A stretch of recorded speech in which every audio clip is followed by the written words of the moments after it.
Hey everyone, and welcome back to another episode of Founders in Flight.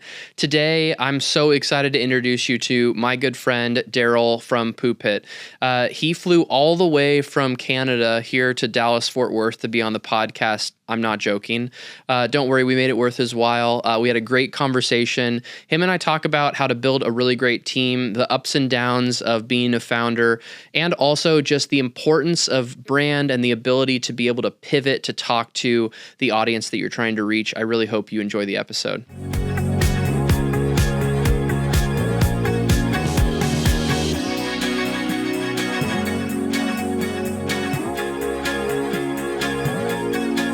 Hey, Daryl, so excited to have you here. I'm like acting all formal. We like know each other really well. We sure do. Thanks for, you literally flew here from Canada to be on the podcast. I did. I mean, talk about commitment. Yeah. That's the best. Yeah, I did fly here, and thanks for having me. This is an honor to be here, so thank you. And we went to a hockey game last night. Yes. Stars lost, was it 6-4, 7-5?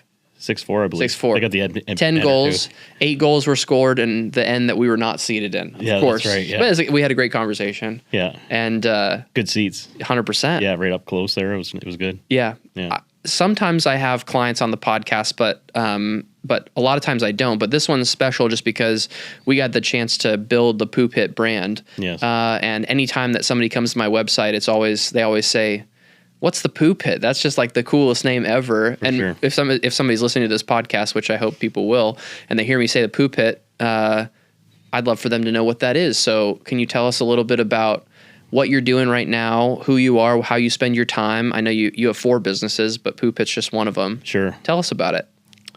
Specifically about the Poo Pit. And you. And me. Okay. Well, How long do you have? It's a long career in the sewer industry. Yeah, started 30 years ago, just as a young guy, and got involved with the putting in sewers, and evolved to now, being on a journey of changing an industry. So pretty excited about that. It was the Poo Pit itself was developed in Australia. I didn't invent it, but taking this technology here across North America has been quite the journey. So totally, it has. I've been along for the ride, so I know what that journey's looked like. I've been part of it. Tell me, like, for somebody who doesn't know anything about the sewer industry, what is the Poo Pit? So the Poo Pit is basically just a direct replacement to your existing sanitary concrete manhole. So nobody knows what a sanitary concrete manhole is, most people, but those manhole covers you see in the road, those big cast iron covers that you hit with your car, and you hit the same one on the way to work every day, those underneath that cover is a big concrete structure. And it's basically a manhole, which is an access point for a man to go down into this hole to service a sewer. Those were designed 200 years ago for servicing that sewer, but nowadays we don't need them. But nobody realized that we don't need them anymore. We've designed equipment to eliminate the actual man from going in the hole. And so these redundant structures that we have everywhere are a huge problem for municipalities, and the Poo Pit solves a lot of that problems. Yeah. That's good. I must have coached you on that or something. That's good messaging. I've said it a few times. Yeah, no doubt. Yeah.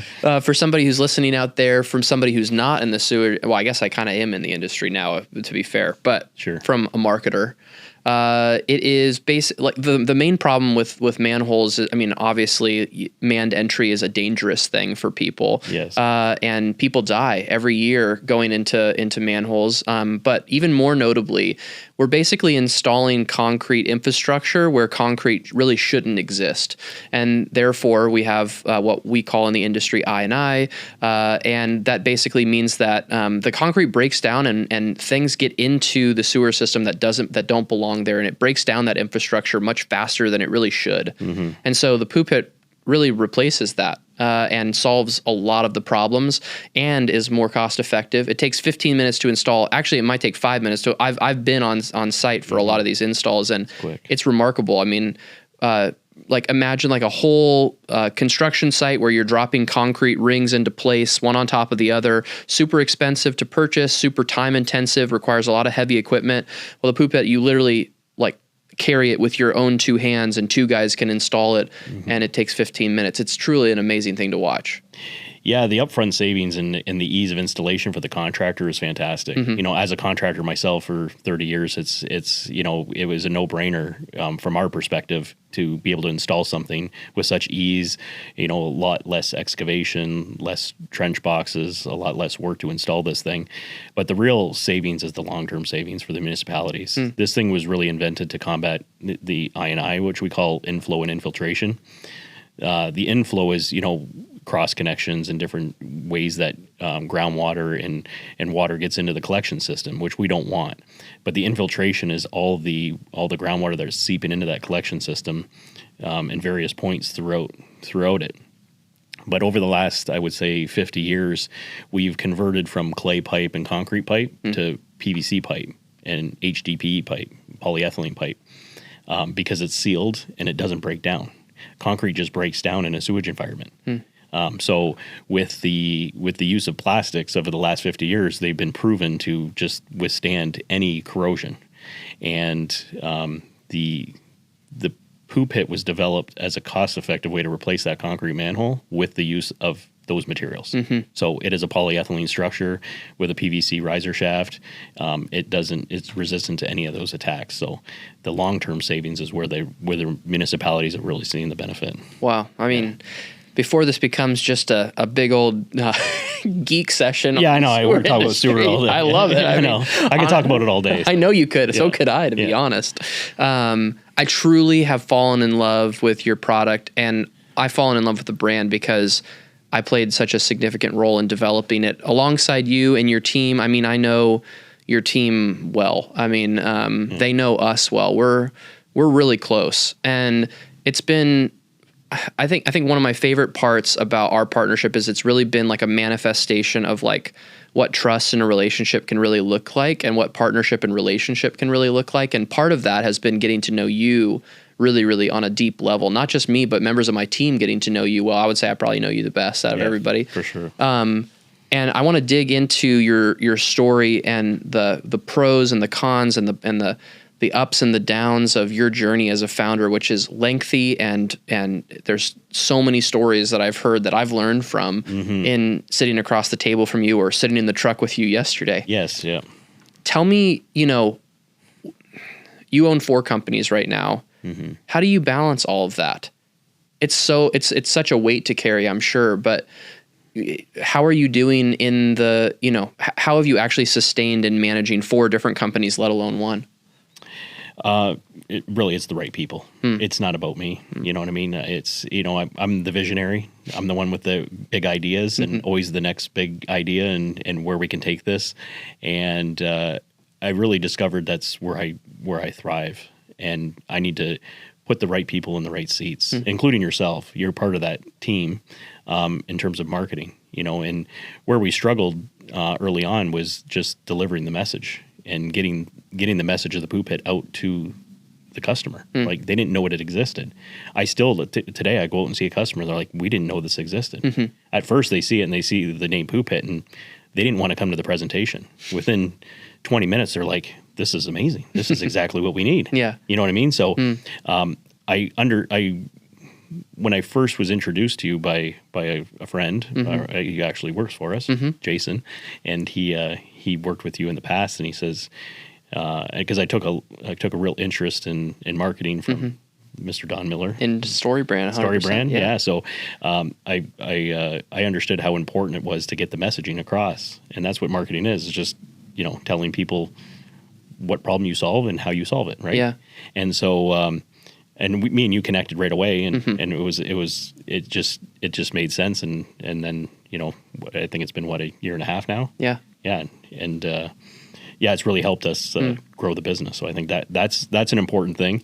But how do I manage all these businesses? It's really just putting the right people in the right seat. That's the key thing. Is also implemented EOS into our company. I think you run on the same thing. Yeah, and that's helped as well because it's an operating system that you can follow. Yeah, in order to keep everybody accountable and keep everybody aligned, rowing in the same direction. And that's the key thing, because as a visionary, you can probably agree to that. It's like we have lots of ideas. Yeah. And sometimes if you share too many of those ideas, you get people rowing in different directions. They don't know what the priority is anymore. Totally. Yeah. So it's helped in all my businesses, and but I'm still learning that too. So it's been an adventure, I'll say.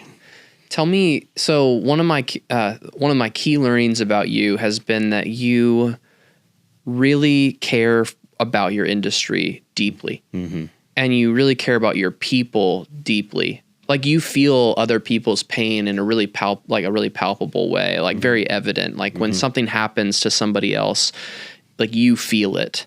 And when something happens to your industry, or if it's announced that, you know, somebody was injured in a manhole or something, like you want to solve that problem. Sure. Not just because there's financial benefit for you, but because you actually feel it. Like in private conversations, you're telling me that you really feel that stress, but like how, I guess like on like the people side and on the industry side, like how are you actually, how do you make sure that weight doesn't bear too heavy on you? How do you make sure that you don't let it affect you too much? Well, that's a good question. So, you know, does it weigh on me? I don't know how much it weighs on me, but it's my way to contribute back. You know, I mean, all of us are here to evolve and give back in some meaningful way. And I guess I'm not going to cure cancer, and I'm not going to, you know, get us to the moon. You know, maybe Elon will do that or get us to Mars, but that's not my path. This was my path that was designed for me, and throughout my career, there's been a number of challenges and struggles, and you know, number of injuries around manholes that I've seen firsthand, including 2 deaths. I wasn't there during the deaths, but I was kind of involved with them, but it wasn't on my project. But still, it was like it hit home, right? And we don't need these concrete structures anymore. And so when I seen the Poo Pit, I'm like, this is a fantastic idea, and this is something we need. And so it was just, you know, it's my way to. It would be a shame if we don't deliver this product to America. You know what I mean? Like I see it from every place I've been across the country, from Miami to, you know, Texas here to Montana, everywhere. Everybody's saying the same thing. We don't need concrete. Concrete is failing.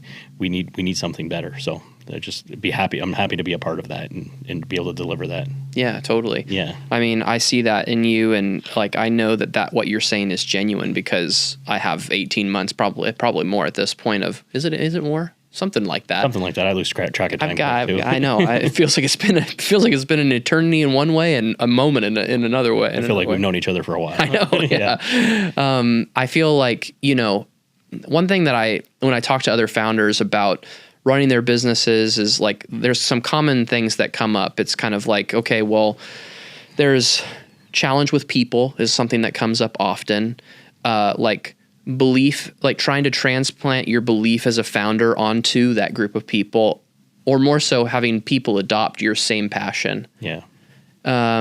People, I guess the point I'm trying to make is that it comes back to people all the time. Even in, you know, the brief that I had you fill out before this podcast, like probably the most used word in that brief that in terms of the responses that you provided was people. Yeah.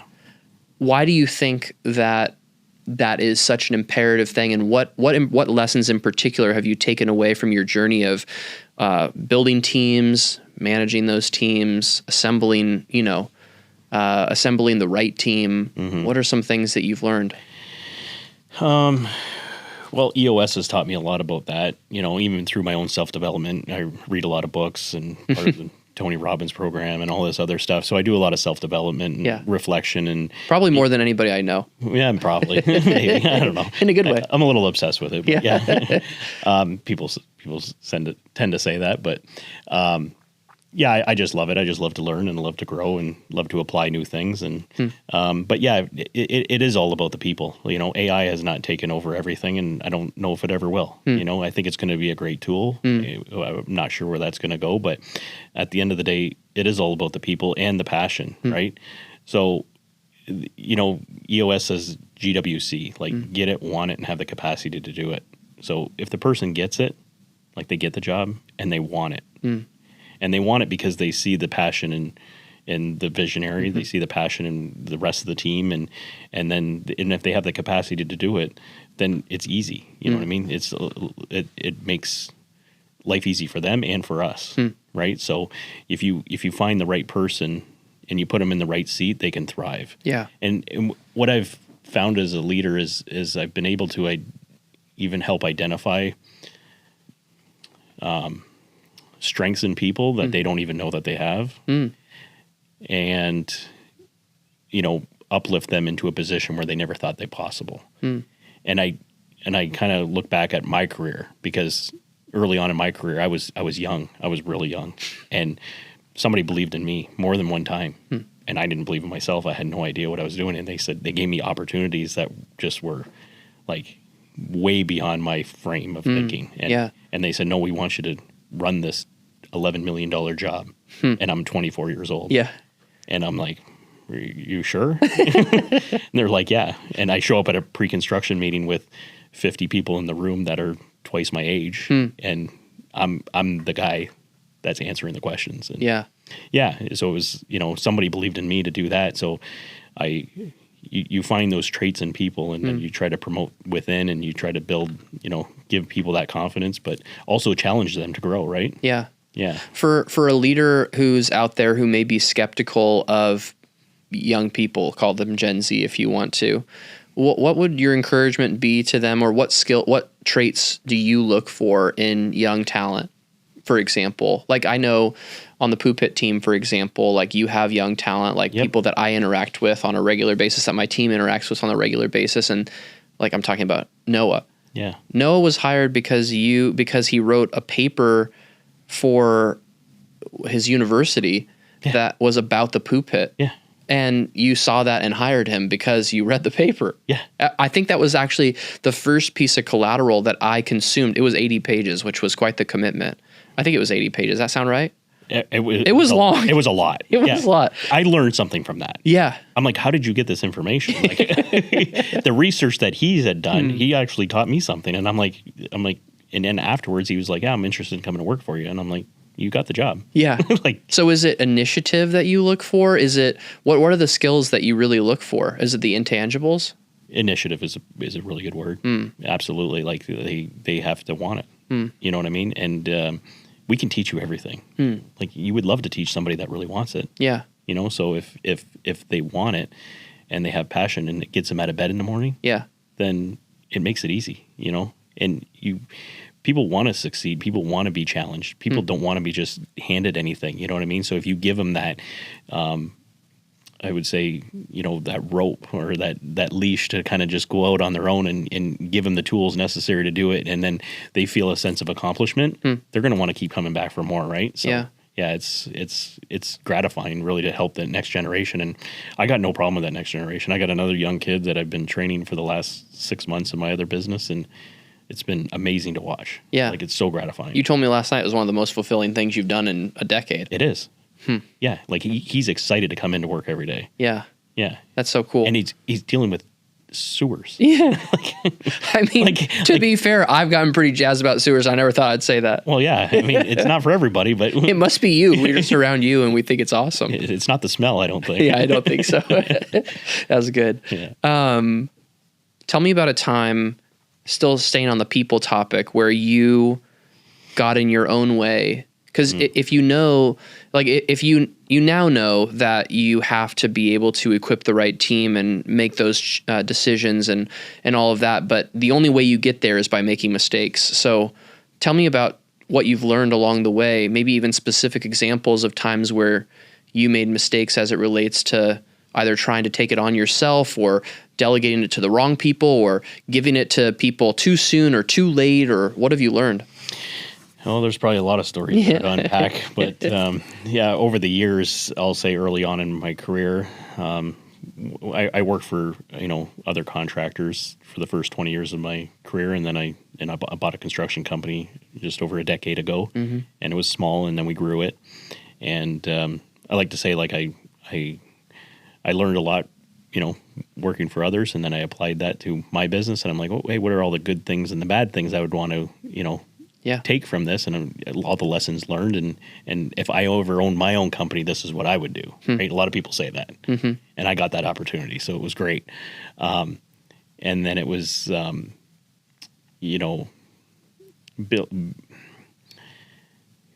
thinking that I had to do everything myself. Was the thing that I had to overcome. And that was where I was getting in my own way. You know what I mean? And when I first started out, like, we couldn't afford to hire everybody necessary to do the job. And, you couldn't even attract the right talent because you were so small that, people didn't believe in you. They wanted to see that you could do it first before you can, before they'd want to join you. And so it took the first 3 or 4 years were really tough. I bared all the weight, from, in my construction company, from bidding the jobs to managing the jobs, from being out and, building the jobs and, collecting the money and paying the bills and, keeping everything above board and trying to build the teams. Right. And what impact did that have on you personally? Oh, it was tough. Yeah, it was tough. It was, my health declined, I resorted to, quite a bit of drinking. Yeah. So it was not good. My family suffered. I know that, I was fully immersed into work, and then when I finally realized, like, I need to build the team here. I need to build a system. Like, this is not about me. Yeah. You know what I mean? And that's when, I started to realize that I needed to become an owner versus an operator. And I say I learned that from Tony, but maybe some other books as well. But once you move into that owner's position and you hire the people, like, right seat, right person, right seat, you know what I mean? And you lay out the expectations and you build the teams, and, like, it's powerful, man. It's so powerful. Like, you collaborate that team and it's so much easier. Yeah, so it's just like, with the other side of that, going through all that pain, you realize how important it is to build the team and the right people. Yeah, it's super good. Yeah. Tell me about that transition moment for you. So you've mentioned books and Tony and then just, your own reflection and all of that. But, like, take me back to that moment and, like, or moments or that season of life of, like, true pivot. Because I think the reason why I'm asking is because I think there's so many people who, even for me, I always say for the first 18 months, I barely saw my family. And I've always, really tried to understand, like, the relationship between, like, my current success and, like, that season of my life, and, like, whether or not that was, like, a mandatory thing, right, or if it's possible to do it without going there. But regardless, like, probably the common denominator between the two of us is that there's, like, a moment of transition. And I think that, a lot of times there's similarities in what causes that. So take me back to that moment. What caused that transition for you, besides just obviously reading a book or consuming content? I don't know if there was an exact moment in time. I think it was a transition over a period of time, but there was an exact moment in time when I said I needed to change. And I remember the day, I remember where I was sitting, I remember the time. And I first didn't even focus on my business. I didn't focus on anything else. I didn't focus on my family. I just focused on my health. And I took my health seriously. And from that point on, everything started to change. Interesting. Because when I took my health seriously, then everything started to fall in line. Like, that affects your sleep, that affects how you react, that affects your blood pressure, it affects your, it affects everything. It affects your energy, it affects your ability just to show up. You know what I mean? And that was June of 2022. So I remember where I was sitting and I said, enough is enough, and I'm going to make the change. You know, and a lot of people say that, but do they actually follow through? And it's like, they go on a 30-day diet or a 60-day diet, and then, they revert back. Yeah. But from that point on, I just stayed plugged in, and I just stayed plugged in, and I just continued to do it. And then the biggest thing that helped is me and my wife did it together.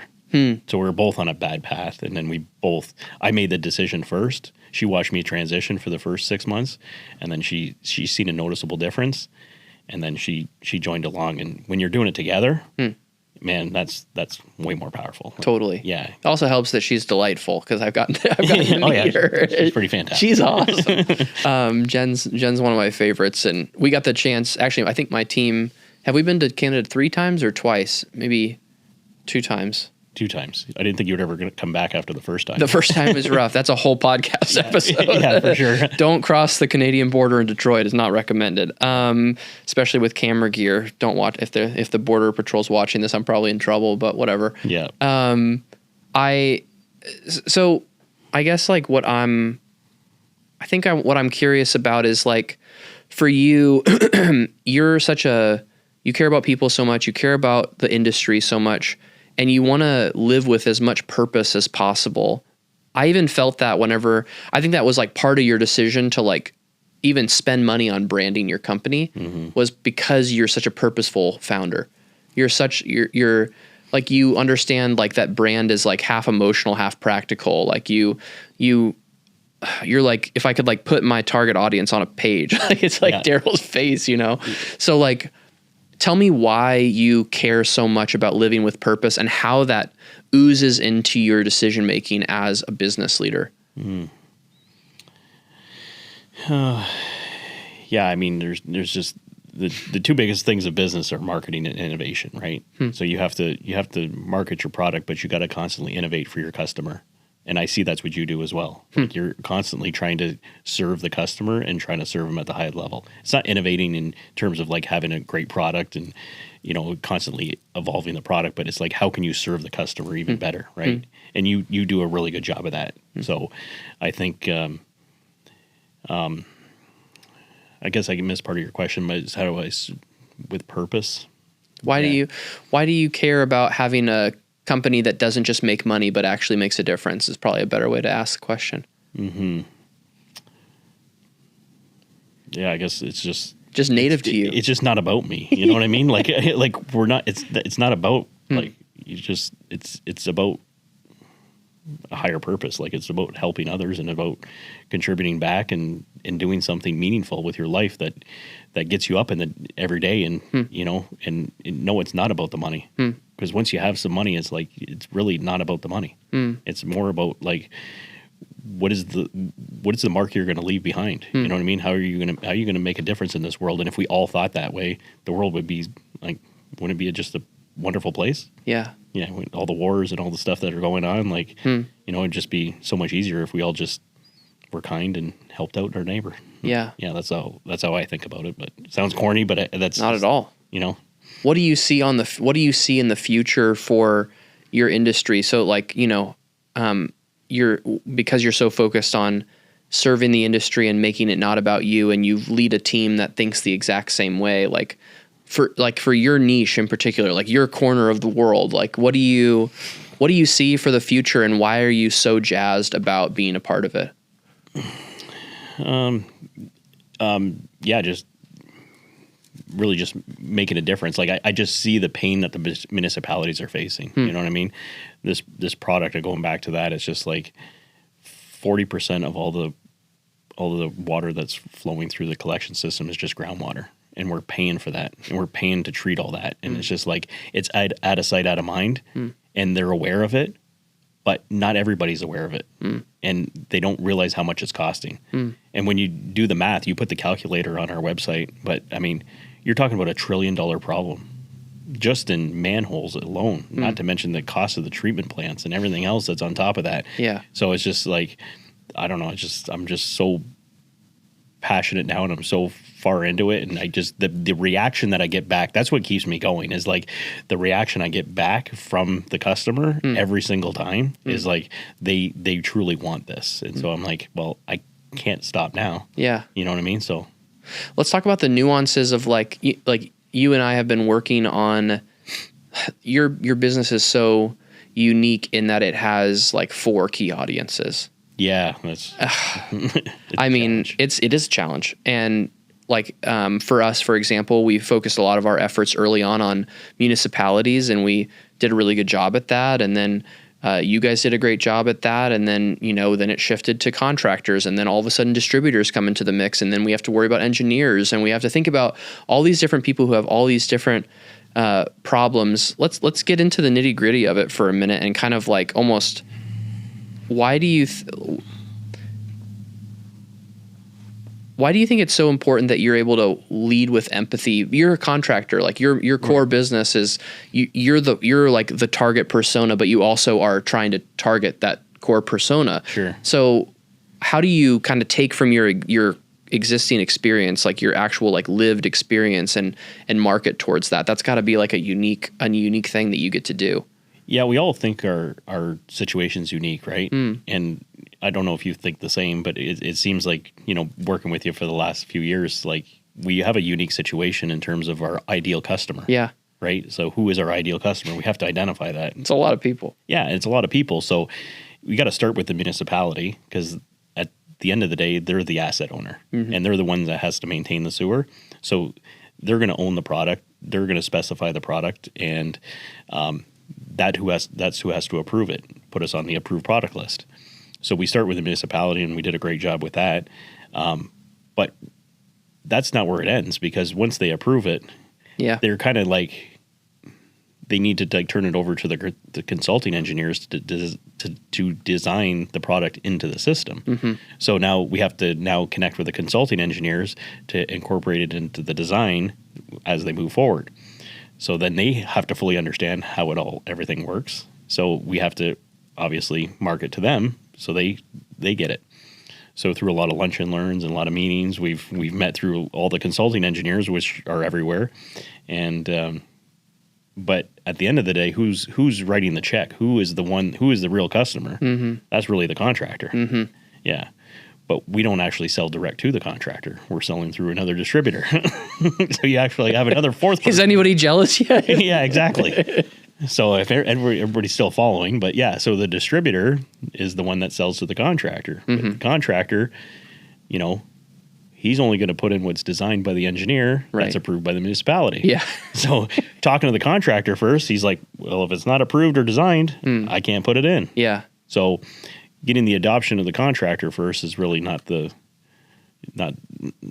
sequence. So we've learned that what the sequence is, right? But we need to connect all the dots of all the key players in a certain territory in order to get adoption. Yeah, and that's been the challenge, right? Because it's a big country. Yeah, it is, and I think that it's like in our initial discovery meeting, I think this was like maybe like the first point of discussion is who are we talking to, and we went back and forth, and okay, municipality is it, and then we get into it 6 months down the road and we're like, okay, great, we nailed it. And then, okay, great. Well, where's the conversion and how do we make sure that there's not a link broken in that chain?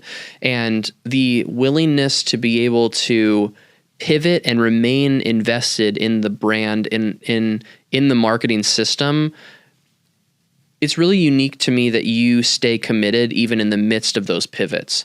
Why are you so committed to that? Like, why not just be like, okay, well, we accomplished the brand goal with the municipality. Now I'm just going to go sell to contractors. Why does it continue to be important to you to pour fuel on that fire? Not trying to ask you to toot my horn, just genuinely curious. I am. Yeah. Well, we just got to keep connecting those dots, right? And it's, we're dealing with people again, and everybody's unique in their persona too, the way they handle things and the way they perceive things and what their pain points are.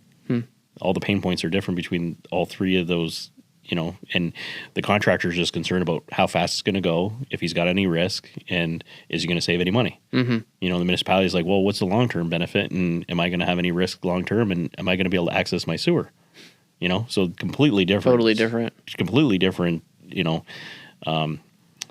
personas and objectives, right? So, and then the engineer's just like, well, if the municipality supports it and the contractor can install it, then I can go ahead and design this thing, right? So, is it going to be functional? So it's been interesting to try to develop a marketing strategy, and you've done a great job at it to be able to identify all that with all the customers. So, you pay me to say that. Fair enough. Got to plug you too. I'm just kidding. Yeah. No, not scripted at all. Okay. For the future of your endeavor in Poo Pit, what's on the horizon, and what's what do you hope for next? Like, you're in the midst of building the team. Your role has shifted even since I've gotten to know you. It just continually evolves, and some seasons you're heavily involved, and other seasons you don't have the space. Sure. And so, what do you see as you move forward, and what are you hopeful for? Trying to equip all the distributors to be able to explain the same message, with the same passion and the same understanding and the same belief in the product that we have here at Poo Pit. So building our sales force out and being able to train and be able to support the distributors in their territories, because it's a big country and there's a lot of players involved. So there's no way I can talk to every single person. I'd love to put them all in a room and we can just hash this out. Yeah. But continuing to do things like this and get myself out there and explain the message, and that there is a solution to this problem that's pretty simple, and it's not that complicated. It's a big round ball with some pipes coming in and out of it, and it's completely sealed, and it lasts 100 years. We overcomplicate things. It's simple. Yeah. You know what I mean? It's not AI. It's not this complicated, thing that we see nowadays. It's pretty simple, but it's a real simple solution that saves you money up front and long term. So, well, and speaking of building the right team, like when you were talking, it came to mind that your team isn't just the people you employ.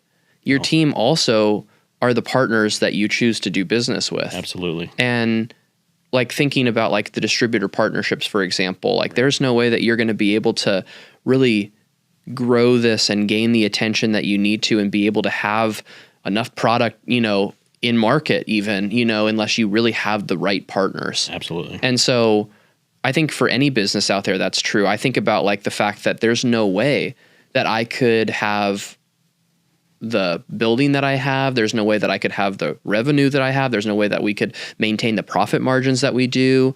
There's no way I could be as fulfilled as I am without the right people. Right. And people are not just the W-2 or 1099 employees or contractors. It's also the people that you interact with on a daily basis that you choose to grow alongside. It's client and vendor relationships like what you and I have. I agree. It's like those things are transformational just as much as the people who are actually doing the work itself. You have been on this interesting journey of becoming the face of the Poo Pit in North America. And I know that that's been borderline uncomfortable for you. And by borderline, I mean really uncomfortable. Thanks for pointing it out. Yeah, you're right. It's uncomfortable for all of us. Yeah, it is. And why do you think that's worth your time? Throughout my career, it's just been one challenge after another, and it's your success is on the other side of your comfort zone. And once you blow through that, you just realize that and I watch it in others too. They're uncomfortable doing something. They do it once, twice, 3 times, and all of a sudden they're like, they got it. Right? So you can see it in others, you can see it in yourself, and it's just like, I've been influenced by you and by others to just get out of my comfort zone and start to, explain it the way I explain it best when I'm talking to customers and, getting out there. So if this is through podcasts or social media or something like that, I'm willing to step out of that and make it happen. So, well, you're as legit as it gets. And so my hope is that I can simply equip you with the tools that you need in order to make that translate to as many people as possible, because my experience with you is one of, it's the most genuine and also the most qualified to talk about the news you have to share with the world. There's no one better to tell it. And so I'm excited to help to equip you to do that. I appreciate that. Last question for you is, if there was a third member of our podcast that's just off screen here, and that person was an early entrepreneur, somebody who's started a business, maybe achieved some level of viability and is really struggling with all the different things that you and I know exist in that journey.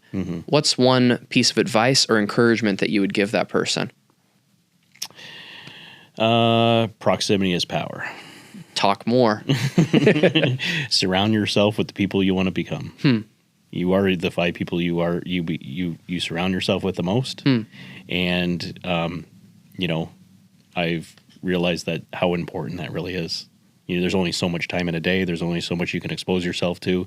So whether it's, proximity by just listening to a podcast or talking to somebody that's doing a podcast, or anything, whatever you want to do, just surround yourself with those people, because all the fears and all the struggles and all the things that you are thinking of are true, but those people are more than glad to help you.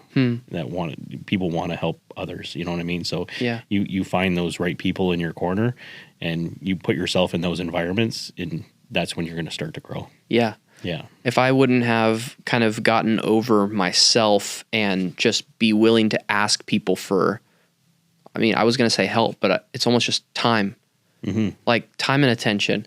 Like, will you give me 30 minutes because I'm really struggling, and my guess is you have too, and I just need somebody to tell me it's going to be okay. I know. Or I need practical advice of how to manage my operating expenses because they're totally out of whack. I know. They don't teach you this stuff in school. You're like, where do you learn this stuff? You don't learn it from your parents. Right. Like, unfortunately, if they didn't go through it, you know what I mean? So very few people have that experience. So where do you learn it from? Yeah. You know what I mean? You're not going to learn it at your job necessarily. You need to put yourself out there, and whatever it is you want to pursue, like most people are willing to help you. Yeah. If you show genuine passion for what you want to do. And, the struggles are real. Like it's not an easy, but if you got the right people in your corner, it makes it a lot more enjoyable. Totally. Yeah. So true. What good advice. Well, I usually wrap, these podcasts up with I think it happens unintentionally sometimes, but I end up affirming the person who's sitting in the chair next to me. And it tends to be a little long-winded, but with you, I'll be intentional about this and follow my trend that's kind of happened organically and keep it short and say that I feel truly a ton of joy to do life alongside you, Daryl. And I'm grateful for you as a friend and somebody who really helps my business thrive. But even completely separate from that, just there's so much happiness and so much progress that we've been able to experience together that I'll always remember. Yeah. And so just grateful that you'd take the time to be on my podcast today. Yeah, I'm grateful to be here, man, and I really appreciate you having me. And the feelings are mutual. We're growing together and learning together, and I appreciate all the support. And your team is fantastic. It's been a joy to work with you. Love it. Yeah. Go Poo Pit. Absolutely. Go Mallard.